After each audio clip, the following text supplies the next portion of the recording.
अक्षय कुमार की पिछले कुछ सालों में आई फिल्में खास कमाल नहीं दिखा पा रही, फिर चाहे वो मिशन रानीगंज हो, रक्षाबंधन या राम सेतु। साल 2022 में आई सम्राट पृथ्वीराज से भी कई उम्मीदें थी, मगर ये फिल्म भी नहीं चली। रिसेंटली एक इंटरव्यू में डायरेक्टर चंद्रप्रकाश द्विवेदी ने बताया कि पृथ्वीराज के पिटने के बाद अक्षय रोए थे। चंद्रप्रकाश ने यह भी कहा कि आदित्य चोपड़ा ने फिल्म को अपने विजन से बनाया था। एक्टर मुकेश भट्ट को दिए इंटरव्यू में चंद्रप्रकाश ने बताया कि फिल्म के डायरेक्टर भले ही वो थे, मगर पावर प्रोड्यूसर आदित्य चोपड़ा के हाथ में थी, इसलिए फिल्म के लिए उनका ज्यादा सजेशन नहीं सुना गया। आदित्य चोपड़ा ने अपने विजन से ये फिल्म बनाई। चंद्रप्रकाश ने कहा, वो लोग बार बार बस एक बात पर ध्यान दे रहे थे कि अक्षय कुमार फिल्म में कैसे लगेंगे।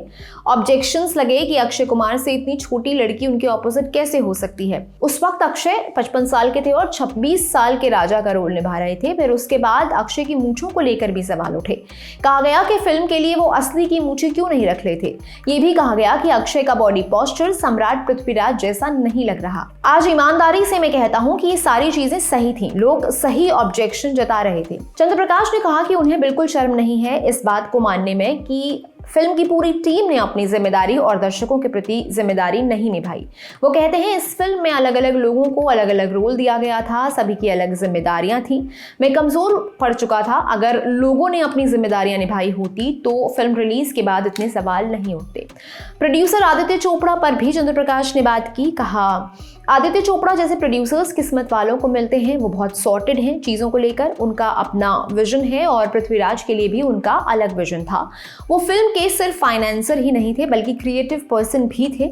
उनके पास कुछ आइडियाज़ थे जिन्हें शुरू में ही डिस्कस कर लेना चाहिए था। फिल्म को देखने का उनका नज़रिया कुछ और था और मेरा कुछ और। मैंने उनके सामने अपनी बातें रखी। इतने सारे ऑब्जेक्शंस के बाद भी मुझे ही फिल्म बनाने के लिए कहा गया। चंद्रप्रकाश ने अक्षय कुमार पर भी बात की। कहा कि पृथ्वीराज के बाद उन्होंने एक बात तो सीख ली कि हिस्ट्री से किसी भी तरह की छेड़छाड़ सही नहीं।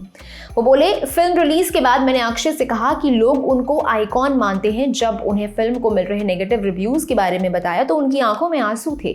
अक्षय बहुत ही सक्सेसफुल एक्टर हैं। उनसे मेरा रिश्ता ऐसा है कि मैं उन्हें कुछ भी बता सकता हूँ, उनके चेहरे पर उनके काम की बुराई कर सकता हूँ। मैंने इस फिल्म के बाद उनके काम को ईमानदारी से उन्हें बताया।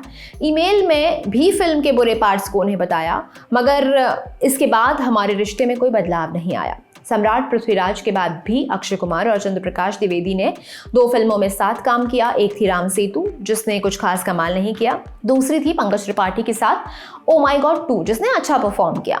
चंद्रप्रकाश दोनों ही फिल्मों के क्रिएटिव प्रोड्यूसर थे। अक्षय की आने वाली फिल्मों की बात करें तो वो जल्द ही अली अब्बास जफर की बड़े मियां छोटे मियां में दिखाई देंगे। इसमें उनके साथ टाइगर श्रॉफ भी होंगे। खबर में फिलहाल बस इतना ही। मैं हूं गरिमा, आप देख रहे हैं रेलेवेंट टॉप सिनेमा। शुक्रिया।